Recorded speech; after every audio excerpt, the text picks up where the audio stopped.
Assalamualaikum warahmatullahi wabarakatuh. Waalaikumsalam warahmatullahi wabarakatuh. Puja dan puji syukur kita selalu kita ucapkan kepada Allah Subhanahu wa taala dengan kata yang indah, alhamdulillahirabbil alamin. Salawat dan salam kita kirimkan kepada Nabi kita dengan ucapan Allahumma sholli ala Sayyidina Muhammad wa ala ali Sayyidina Muhammad. Baiklah, di sini Ustadz berikan sedikit tausiah, mudah-mudahan jadi bertambah ilmu kita ataupun jadi hidayah bagi kita, karena tugas kita hanyalah menyampaikan, sementara yang memberi hidayah itu adalah Allah Subhanahu wa taala. Jadi cuma sedikit yang mau Ustadz sampaikan pada pertemuan ini. Aturannya kita bahas surat Yasin ayat kedua, tapi pada masalah ini malam ini kita bahas sedikit tentang perkara iman. Saya yakin kita semua ini sudah beriman. Sudah beriman Bang Rudi? Insyaallah. Iya kan? Sudah, yakin. Sudah beriman kan? Dan kita semua saya yakin tidak ada yang mau walaupun dibayar dengan harta yang banyak kembali kepada agama lain. Saya yakin itu.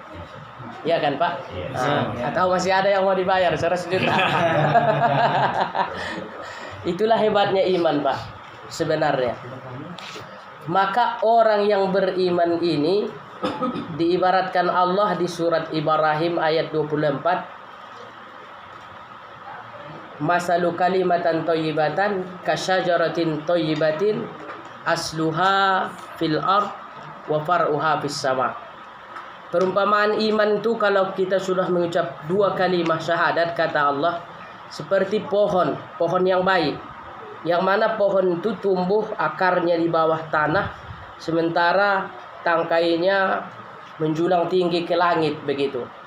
Artinya orang beriman nih, kalau sudah beriman dia Pak, dia pertama sudah melepaskan dirinya dari kebodohan, melepaskan dirinya dari kebinasaan. Itu udah hebat itu Pak. Makanya ini kita syukuri nih iman nih. Walaupun mungkin kita beriman karena orang tua kita orang beriman,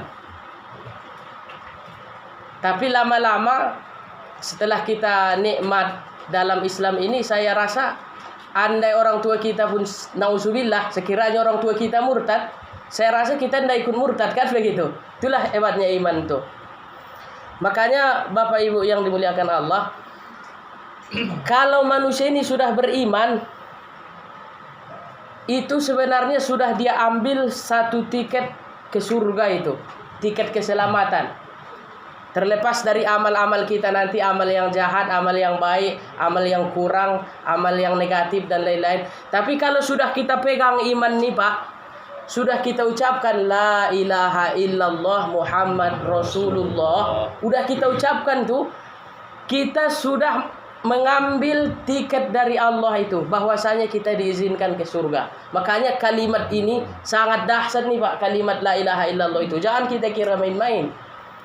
Karena jumlah manusia di dunia ini lebih kurang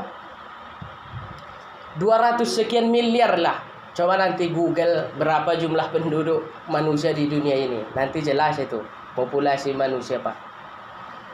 Di antara manusia yang sekian banyak, kalau di Indonesia berapa ratus juta Pak? 300 juta sekian ya kan. Nah, di dunia ini 200 miliar lebih. Yang tidak beriman lebih banyak Pak.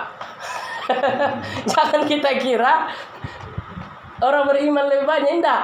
Yang beriman cuma sepertiga umat dunia ini. Bayangkanlah, kalau Bapak pergi ke India, masih banyak orang di sana menyembah api, masih banyak orang di sana menyembah sapi.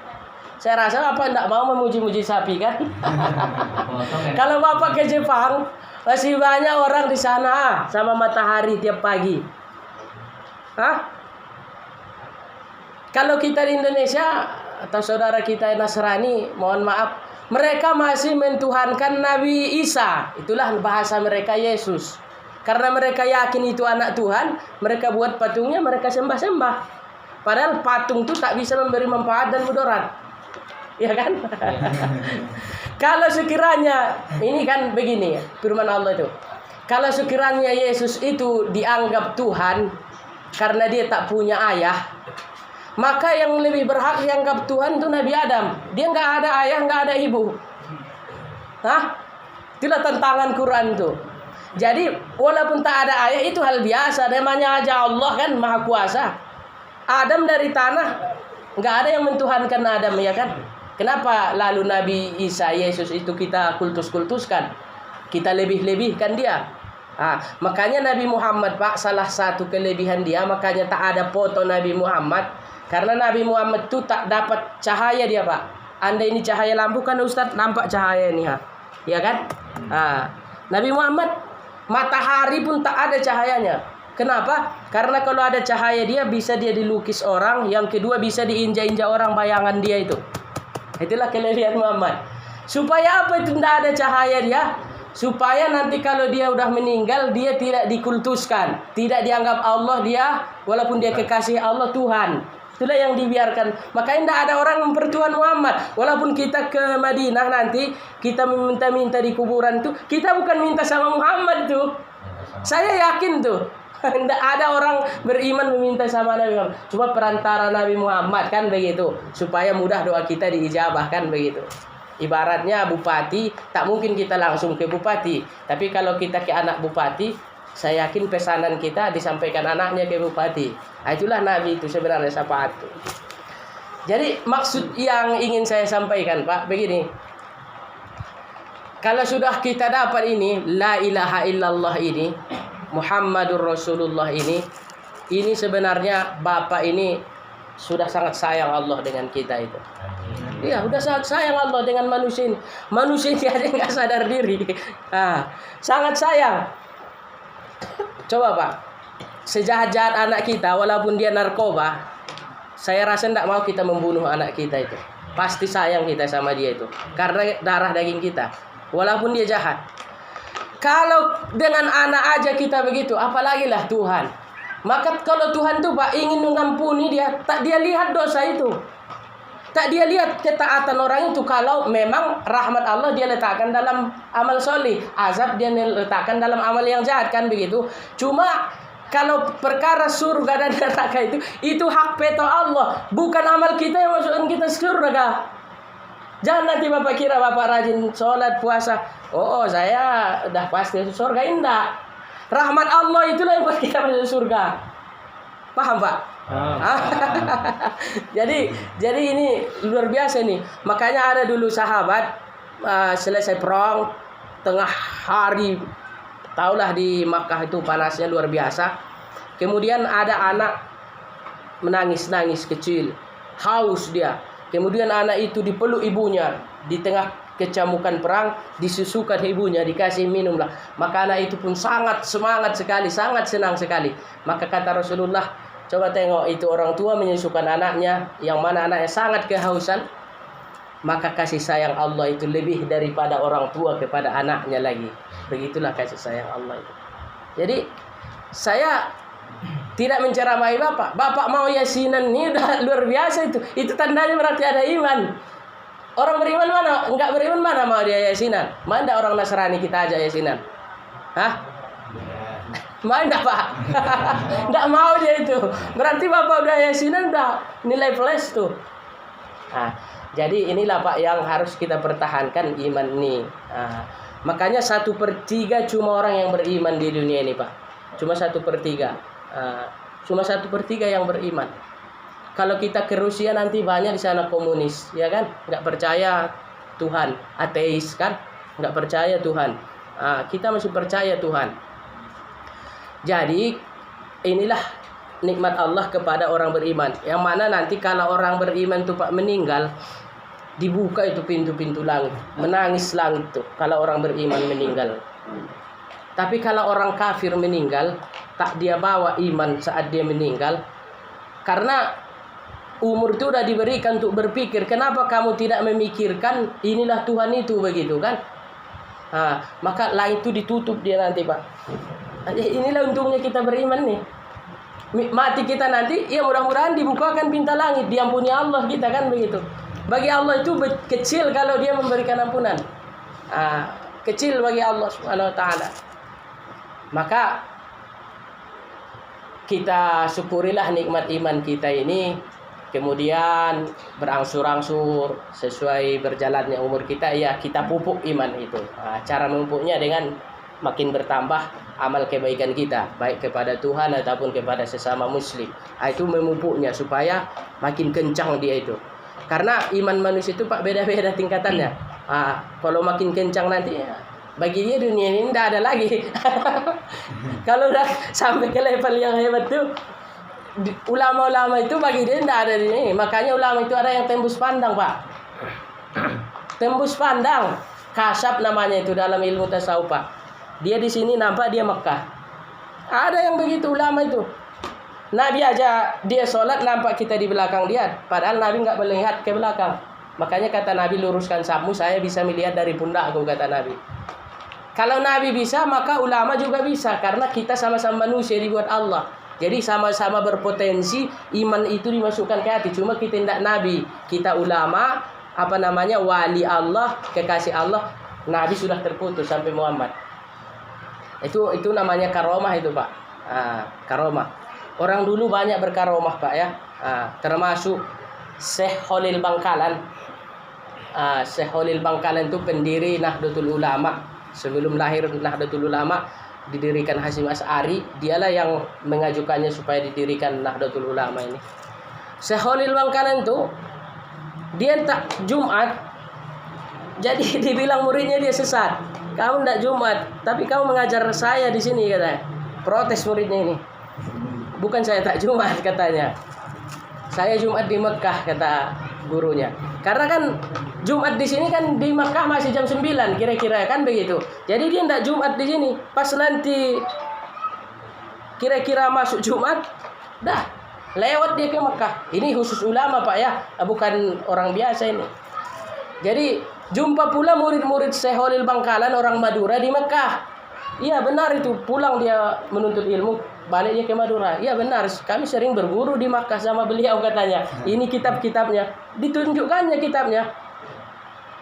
Ada pula yang tidak percaya muridnya di Makkah, sebagian. Maka dia bilang, kalau Tuhan guru kami benar dari Indonesia, dari Madura, apa sekarang yang musim di Madura? Coba bawa sini, katanya.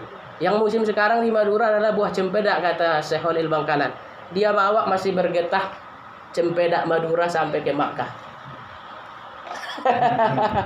itu adalah karomah. Maka bagi orang-orang yang seperti ini, dunia ini nggak ada lagi. Kita memang nggak sampai segitu level iman kita, Pak, kan? Itu yang mau Ustadz katakan. Makanya makin dipupuk iman itu makin dahsyat tuh. Andai Bapak istilahnya 40 hari ini aja lah dulu. Bapak coba berbuat baik satu kebaikan, terserahlah apa kebaikan. Makin mantap iman Bapak itu. Pamannya dalam 40 hari ini Bapak selalu sedekah walaupun 2.000 tiap hari, 2.000. Atau dalam 40 hari ini Bapak tak mau meninggalkan sholat, biar sholat di rumah atau di kebun atau di ancak, ya kan? Saya yakin kalau Bapak coba ini makin kuat iman tuh. Makin kuat tuh. Makanya begini, Pak. Kenapa nabi-nabi ataupun ulama-ulama itu bahasa-bahasa mereka itu kadang-kadang menyepelekan dunia? Ya karena itu tadi, mereka memandang dunia ini sekejap, sangat singkat. Jadi imannya sudah kuat. Imannya sudah kuat. Makanya Ali bin Abi Thalib waktu dia sholat, Allahu Akbar, kena panah kakinya. Kalau dia lagi sebelum sholat dicoba ditarik, sakit kali. Nanti gini aja lah, waktu sholat lah saya, nanti kalian cabut pada anak panah ini. Sholat dia, sholat sunnah, Allahu Akbar, tak terasa udah dicabut anak panah. Kenapa bisa gitu, Pak? Kan iman itu. Iya, iman itu hebat. Coba Nabi Muhammad udah dijamin masuk surga.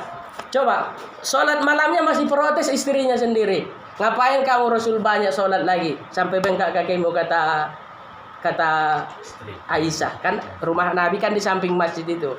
Jadi dia tengok, dia ungkap tirai pintunya udah nampak Masjid Nabawi. Dia tengok aja Nabi lama-lama sujudnya. Jadi protes dia, ngapain lagi banyak-banyak sholat. Maka jawab Nabi apa?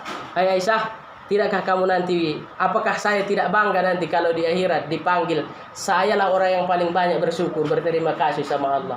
Berarti kan dia itu banyak sholat tuh, dia kan udah merasa puas kan begitu Pak. Kita ini sekarang masalahnya rasa itu belum dapat kita. Paham enggak Pak? Jadi rasa itulah yang perlu dicapai Pak. Saya rasa Pak, kalau Bapak sudah dapat rasa itu tak perlu Bapak diceramahi orang. Sadar sendiri itu. Cuma rasa inilah yang perlu kita minta itu. Rasa, coba, mohon maaf. Lagi enaknya malam Jumatan sama istri. Nah, tiba-tiba ada yang ganggu. Sakit enggak itu? Lagi makan enak-enaknya. Rendang Padang. Lagi enak-enaknya lapar, di stop orang. Sakit enggak itu? Begitulah prosedurlah itu. Kenapa dia banyak sujudnya? Padahal dia udah jamin. Dia dengan sujud itu senang. Jadi itulah Pak yang mau Ustaz katakan nih. Ya kita pupuklah terus iman yang sudah ada ini.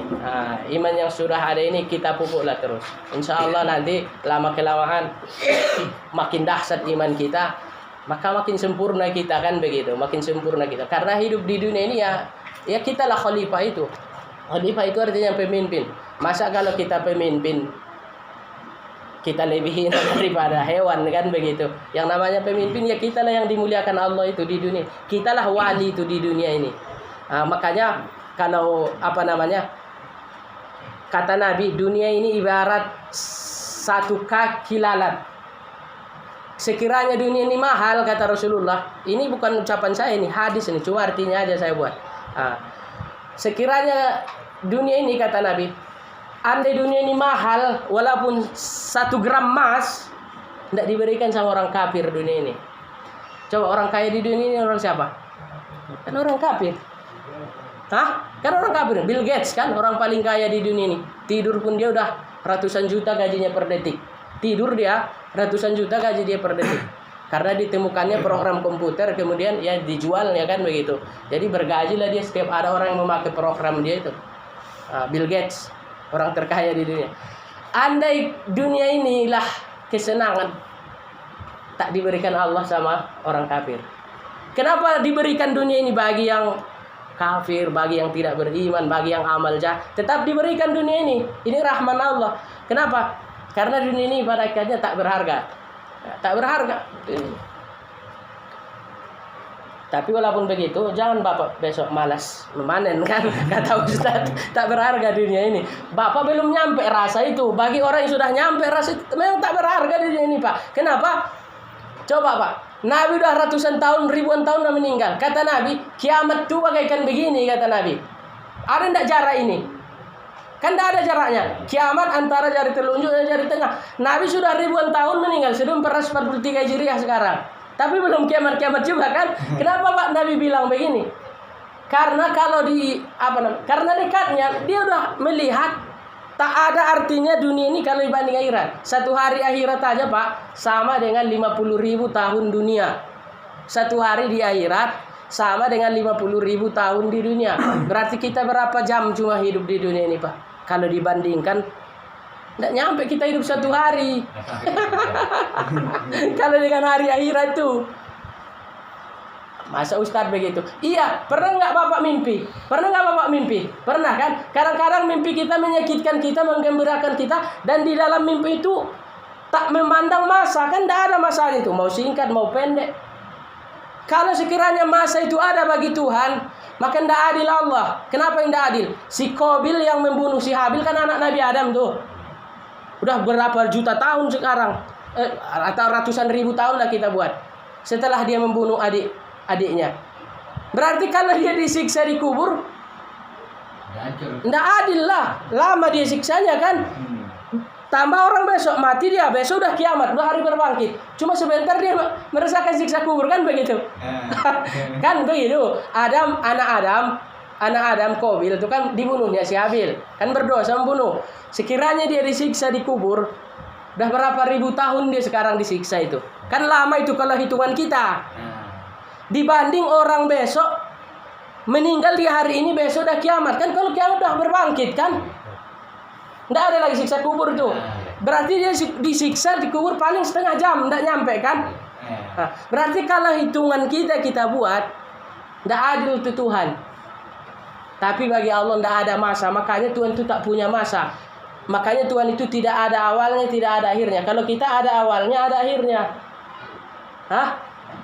Tapi ruh kita tidak ada akhirnya. Jangan Bapak kira ruh itu mati. Tidak. Hidup terus. Ada itu. Ada awal, ada akhir. Itulah makhluk. Ada awal, tidak ada akhir. Itulah ruh, sorga dan lain-lain sebagainya. Nggak ada akhirnya itu. Tidak ada awal, tidak ada akhir. Itulah Tuhan. Ada akhir, ada akhir. Tidak apa? Ada akhir, tak ada awal. Apa itu? Nah, itu PR lah. Nah, coba cari nanti. Ada akhir, tidak ada awal. Nah, carilah itu. Yang ingin Ustaz katakan adalah masa itu tak ada bagi Tuhan. Nah, makanya tetap dia adil walaupun orang meninggal hari ini, artinya sekiranya dia disiksa atau diberi nikmat dia dikubur itu. Coba Bapak, 1 menit aja kita mimpi, bisa enggak perasaan itu seperti 100 tahun? Bisa. Dalam mimpi terbayang kadang-kadang kalau mimpi kita dengan cewek cantik, besoknya masih terbayang itu cewek itu kan. Nah, begitu. Hah? Jadi ya, alamnya udah beda. Nah, itu. Jadi oleh sebab itu Pak, kesimpulan kaji kita ini, bersyukurlah kita sudah punya iman, berarti kita sudah dapat tiket surga itu. Tinggal lagi kita memupuknya perlahan-lahan. Nah, gitu Pak. Mudah-mudahan bermanfaat. Assalamualaikum warahmatullahi wabarakatuh. Waalaikumsalam warahmatullahi wabarakatuh.